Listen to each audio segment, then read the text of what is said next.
আসলে প্রতারণার প্রতিবাদে মিট দ্য প্রেস প্রেসের এই আইন না আমারটা আমি এটা কি আমার না কোডা আপনারটা আর ওটা তারপর এত কি করতে সব শুরু হয়ে গেছে গত 9 তারিখে বিকাল 3টায় আমার কোম্পানির ফটোশুটের জন্য ফ্লাইট ট্যাক্সি এভিয়েশন কোম্পানি থেকে 3 ঘন্টার জন্য হেলিকপ্টার ভাড়া নেওয়া হয় এবং আমার শুটের এই ব্যাপারে ম্যানেজিং ডাইরেক্টর রিপনের সাথে ফেব্রুয়ারির 2 তারিখে হেলিকপ্টারের বিষয়ে যাবতীয় আলোচনা এবং যোগাযোগ হয়। ডিলিংস অনুযায়ী গত 9 তারিখ দুপুর 2টায় সময় হেলিকপ্টার ছাড়ার কথা থাকলেও অগত কারণে 2:45-এ হেলিকপ্টার ছাড়া হয়। ঠিক 3টায় অর্থাৎ 15 মিনিটের মাথায় হেলিকপ্টার গন্তব্য পৌঁছানো মাত্রই বারিশক, তার স্বামী সীমান্ত, কোরিওগ্রাফার গৌতম শাহ, চিত্রনায়িকা বুবলি সহ মিডিয়া সংশ্লিষ্ট ব্যক্তি তাদের টিম নিয়ে হেলিকপ্টারের ভিতরে চড়ে বসেন এবং বিনা অনুমতিতে এবং প্রকাশ্য জোরপূর্বক অতঃপর তারা তাদের শুট শুরু করে দেয়। তখন হেলিকপ্টার কোম্পানির এমডি রিপন ও বারিশক ম্যানারিজম তো দূরেই থাকুক, ন্যূনতম সুন্দর ব্যবহারও আমার সাথে করেনি বা অনুমতি নেননি, বরং তারা তাদের মতোই কাজ শুরু করে দেয়। তাদের নির্দেশে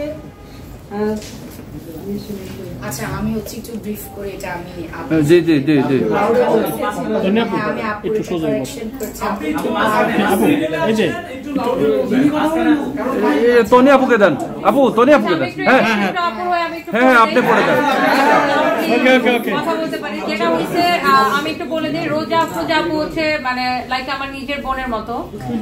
আমার এখন যে মেন্টাল কন্ডিশন আপনারা সবাই জানেন। আমার আসলে অনেক সাংবাদিক ভাইরা আমাকে ফোন দেন, আমি মানে কারোর সাথে আসলে রেসপন্স করার মতো ইয়াতে নাই। বাট যখন আপনার একজন ফ্যামিলি পারসন মানে কোনো একটা কারণে কোনো একটা প্রবলেমে পড়বে, তখন আসলে এটা আমার রেসপন্সিবিলিটির মধ্যে পড়ে যে আমার বোনের পাশে আমি এসে বসবো। তো আপু হচ্ছে যেহেতু লন্ডনে থাকে, ওনার হচ্ছে একটু বাংলা পড়তে অসুবিধা হয়, দ্যাটস ওয়াই এটা আপুর হয়ে আমি পড়ে দিচ্ছি।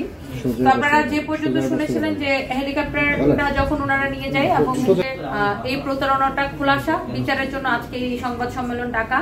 এখানে আমার সাথে উপস্থিত আছেন আচ্ছা মারিয়া ক্রিসপট্টা আপু হচ্ছে আসতেছেন, উনি অন দা ওয়ে।